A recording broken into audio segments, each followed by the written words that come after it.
Let's head on over now to the national broadsheet, where the Australian is also splashing with the shock resignation, or soon-to-be resignation announcements by those 4 key ministers deserting the Premier.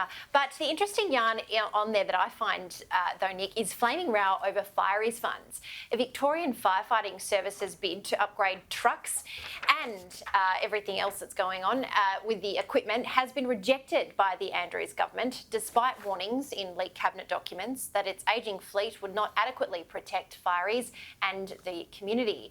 Cabinet in confidence submissions Fire Rescue Victoria made to the State Treasury and obtained by the Australian also warned the risk of firefighter and community death and injury would likely increase unless existing training facilities were upgraded. Now, to the average punter, people probably scratching their heads saying, well, how does this all sort of align? Does it have a lot to do with what's going on in the unions and the factional drama there? Yeah, as so much of Labor politics, it begins in the unions. In this case, this has been a running sore for the Andrews government for some time.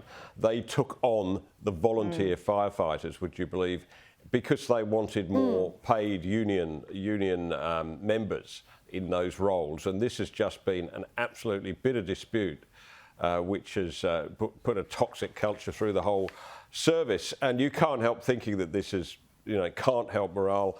In the end, doesn't make Victorians any safer. So, I really think that this is one of those things that the Andrews government has worn around its neck and should shame it, really, because the one group of people, I think all of us think needs our support, particularly at times of fires, are the volunteer fire people, and we should give them every bit of support, not attack them as the Andrews government has been doing.